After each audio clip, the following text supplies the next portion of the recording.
Mä oon tullut tänne Nikko Jumoto Onseniin ja tarkoitus olisi tänään mennä käymään Nikko Shirane vuorella. Mä tulin tuolla aamun ekalla bussilla taas tänne ja leiriydyin jo tähän leirintäalueelle. Se respa aukeaa vasta 9, kello on nyt 8, niin mä nyt vaan omin lupineni tähän tulin, koska vaikka tossa oli ukaasit, että jos ei tee check-inia, niin joutuu maksaa tuplahinnan tästä telttapaikasta, mutta mä otan mieluummin tän 1 tunnin tästä aamusta aikaa tohon vaellukseen, kun odottaisin nyt vielä, että toi aukee toi respa. Nyt on tosiaan kello 8 ja täällä on jo ihan aurinko paistaa aivan kirkkaalta taivaalta. Siis tänään on paljon kuumempi päivä kuin eilen. Eilen mä olin siis tuolla Mount Nantailla. Ton reitin pitäisi kestää joku noin 8 tuntia edestakaisin, mutta mä en ihan hirveästi löytänyt tietoa tosta reitistä, koska tohon samalle vuoren huipulle menee myös semmonen reitti, missä voi käyttää tollaista ropewayta, mutta mua se ei niin paljon kiinnosta, vaan enemmänkin tää vaellus. Niin netistä löytyy enemmänkin tietoa vaan siitä, että jos menee sieltä ropewayn kautta. Et se tulee niinku toiselta puolelta tuota vuorta. Et nyt mä menen niinku täältä Nikko Jumoto Onsenin puolelta, niin siitä mä en ihan kauheasti löytänyt tietoa. Mutta mennään katsoa millainen se on. Ja mä aion sit olla tässä siis 1 yön teltassa sen jälkeen kun mä tuun tuolta ja sitten lähtee huomenna sitten takas kohti Tokioa. Eli semmonen suunnitelma tänään. Tervetuloa mukaan!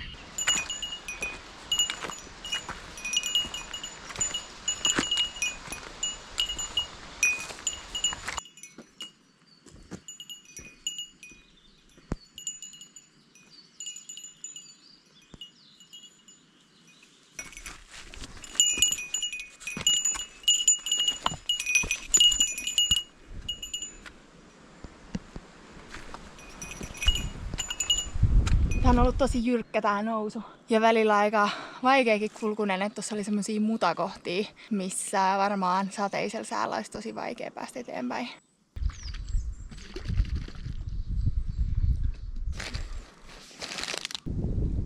Nyt ollaan noin 2100 metrin korkeudessa.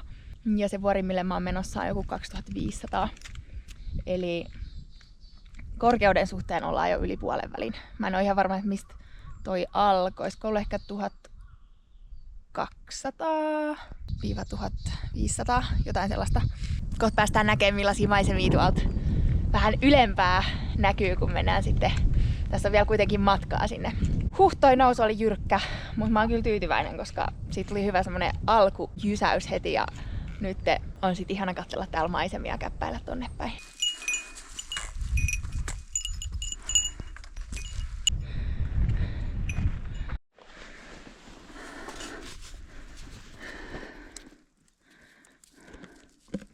Täällä on vielä vähän luntakin. Ihanan viilentävä.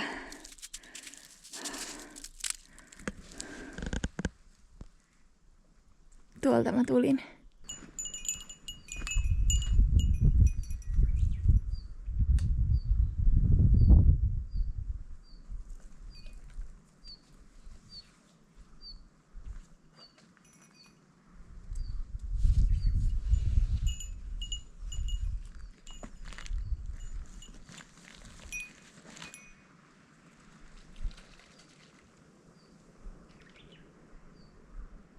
Tuolla taitaa näkyä se vuori, millä mä oon tänään kiipeämässä. Ei oo kauhean kaukana kyllä enää, mutta on se korkea.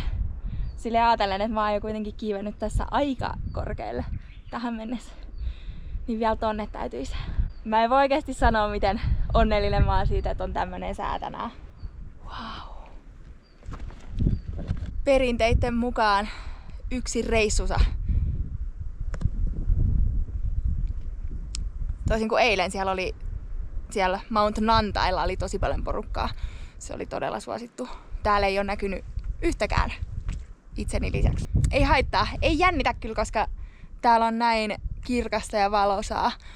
Niin jos tulee karhuja, niin mä näen ne jo hyvän matkan päästä. Jos olisi pimeätä tai sumusta, niin saattaisi vähän jännittää. Todella hyvä fiilis. Eikä oikeastaan paina eilinen vaellus juuri yhtään. Mä en malta odottaa, että mä pääsen tonne ylös. Täytyykin jatkaa matkaa.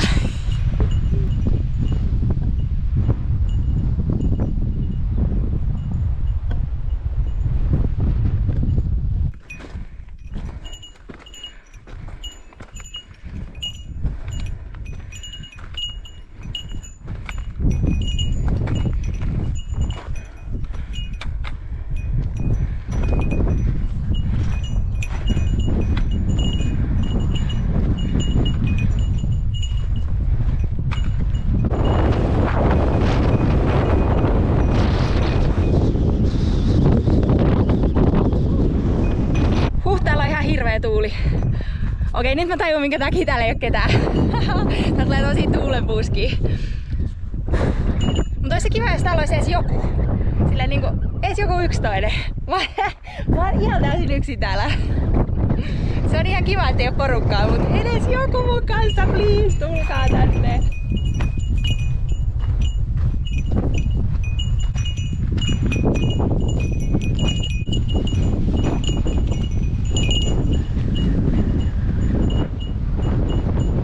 Okei, mä oon nähnyt nyt yhden ihmisen täällä, eli voin huokaista helpotuksesta. Joku muukin oli ajatellut tulla tänne tänään. Siis jotenkin tommosella suositulla reitellä, missä mä vaikka eilen olin, missä on ihan hirveästi porukkaa, niin siellä on helppo vaan, kun vanhukset ja lapset kaikki menee, niin menee vaan siinä mukana ja eikä oikein mieti. Mutta sitten täällä heti, kun on jossain vähän syrjäisemmässä, missä ei ole ketään, ja tää on kuitenkin Japani siis, haloo. Japanin aurinkoinen päivä. Ei ketään missään. Miten se on mahdollista? niin sit rupeaa heti miettimään, että onks mä jotenkin ihan väärässä paikassa väärään aikaan? Oisko tänne kannattanut lähteä, kun kukaan muukaan ei ole kerta lähtenyt? Suomessa ei silleen tulisi mietittyä koska siellä on niin paljon muutenkin paikkoja, missä ei käy ihmisiä. Mutta täällä silleen mä oon yllättynyt, että täällä on tämmösiä tosi vähän vaellettuja reittejä myöskin. Nyt näkyy hyvin toi Mount Nantai, missä mä eilen olin tuolla. Ja toi järvi, mitä mä kattelin sieltä huipulta. Se oli niin sininen.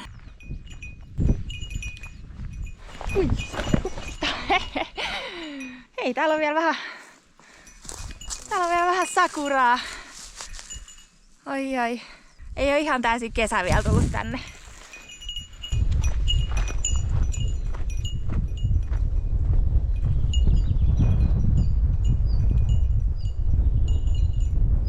Mä tulin alas tämmöiseen laaksoon. Tässä on tämmönen autiotupa, jota voi käyttää vaikka, tai vois käyttää hätätilanteessa yöpymiseen, mutta se on näköjään pistetty umpeen, eli en pääse katsoa, että millainen se on sisältä.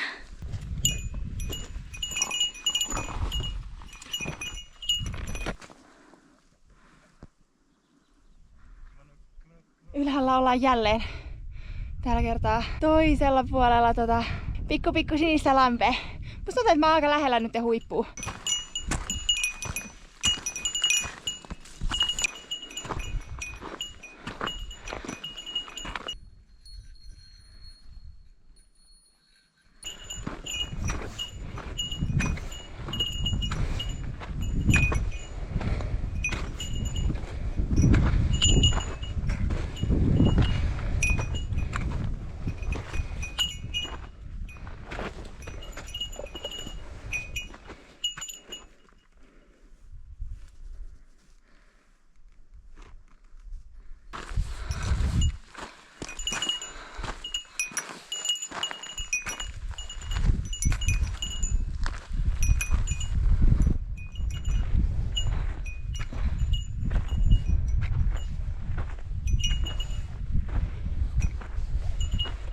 Kyllä mä sanoisin, että täällä, nyt ollaan varmaan siellä 2500 metrissä, niin kyllä täällä toi hapenottokyky on heikompi kuin alhaalla, siis hengästyttää todella paljon.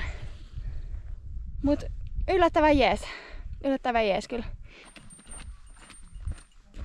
Huippu ei ollutkaan ihan vielä siinä, missä mä alun perin luulin, mutta nyt se hämöttää tuolla. Ihanaa. Siellä on porukkaa muuten. varmaankin 10 ihmistä. Täällä on upeeta. Kertakaikkisen upeeta. Mä en kestä. Tai siis kestän tietysti, koska mä oon vahva. Oi oi. Ainoa vaan on toi aika, että nyt kello... Mä tuun varmaan olemaan 12.30 tuolla huipulla. Eli mulla olisi mennyt niinku 4 tuntia sinne.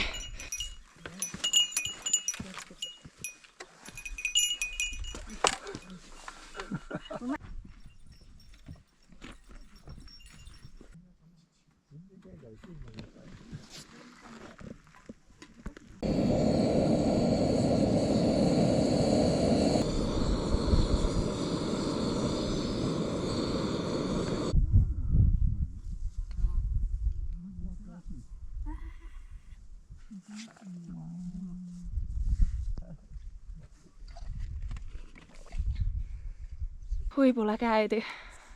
Mount Shirane. Täällä on ihan mahtavat maisemat, siis upeet. Toi pikkujärvi tossa keskellä on Nissep, tai siis lampi tai mikä toi on. Nyt me lähennettiin reittiä takaspäin. Se olisi eri reitti kuin mitä mä tulin. Let's go!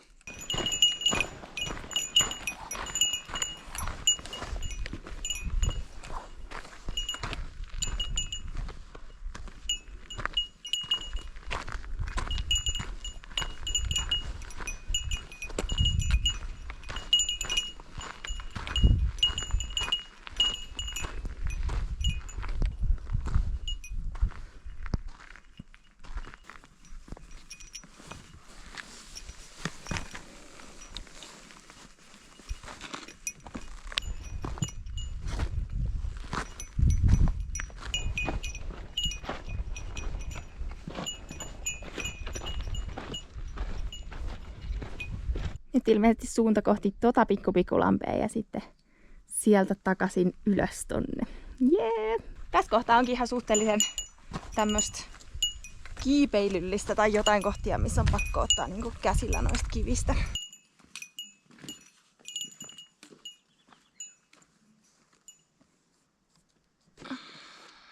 Mount Goshikilla ollaan. Toi matka oli järkyttävä siis. Mä tulin sen ilman taukoa. Mä tulin siis tuolta huipulta suoraan tänne. Ja se oli semmoista ylämäkeä, alamäkeä koko ajan. Et mä ajattelin jatkuvasti, että no niin, nyt ruvetaan kiipeä sitä vuorta. Mut ei. Sitten tuli vielä hirveä alamäki. Sitten vaan miettii, että toi täytyy. Tää sama täytyy vielä nousta kohta ylös. Mä oon nyt täällä. Alkaa olla kyllä voimat loppu. Ehkä mä vedän vähän eväitä tässä. Sitten täytyykin jatkaa aika nopea matkaa, että mä kerkeen ehkä sinne leirintäalueelle ennen kuin se respa menee kiinni, niin mä voin rekisteröidä sen mun teltan sinne. Oi, toivottavasti ne ei ole takavarikoinut mun telttaa siellä, kun mä en ole vielä maksanut sitä. Tää reissu on ihan superhieno. Varsinkin tuolta huipulta ne näkymät oli uskomattoman hienot. Mutta tää on kyllä rankka. Siis tää on, koska tää ei ole mikään semmonen, että no niin, tossa on toi vuori 2500 metriä kiipeä se. Vähän niin kuin mitä oli toi eilinen, että tässä on tää Nantai-vuori. Se oli vaan niin kuin ylös, alas. Vaan tää on semmoista koko ajan semmoista pieniä nyppylöitä ja täytyy mennä alas, että voi päästä ylös. Ja koko ajan tässä laskeudutaan niin kuin tonne ton järven tasolle melkeinpä. Et se on tosi raskasta silleen, että tässä tulee oikeasti tästä tulee oikeastaan aika paljon enemmän kuin vaan se yksi 2500 metriä korkea vuori. Tai siis tässähän tulee 3 näitä vuoren huippuja, mutta sen lisäksi moni muitakin pikkunippylöitä. Eihän tässä nyt tietenkään ihan alas asti laskeuduta, että kyllä mä oon koko ajan ollut aika korkealla nyt. Mä joudun nyt lähteen alaspäin ja tulee olemaan todella pitkä alamäki. Siis se koko matka, minkä mä tulin ylös, oli tosi pitkä ja jyrkkä. Niin se sama on nyt tiedossa alas. Mä rupesin nyt kävelemään ja mä tajusin, että Jumoto on, sen näkyy jo tuolla. Nyt mulla tuli energiaa, kun mä tajusin, kuin lähellä mä oon. Olemme saapuneet havumetsään. Eli loppu häämöttää. Yes.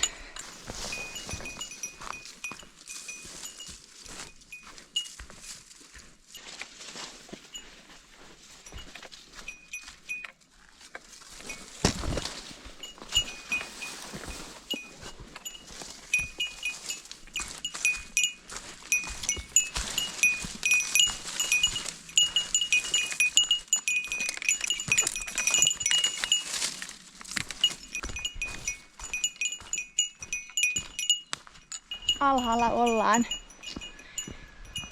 Oi, oli rankka. Vähän jännitti karhut tossa loppumatkasta, mutta vähän kuulin jotain kaislikosta suhinaa, mutta se olikin vaan peura. Se oli söpöpeura. Ja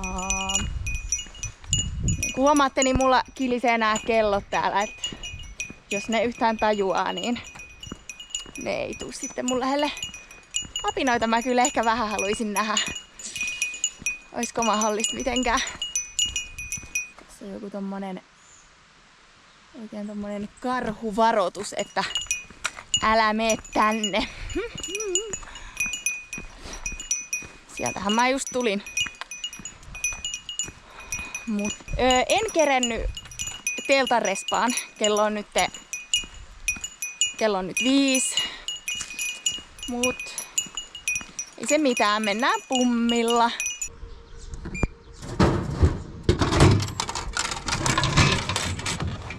Oli ihan mahtava reissu. Oli niin hienot näkymät. Mutta oli myös rankkaa. Kiitos kun katsoit videon.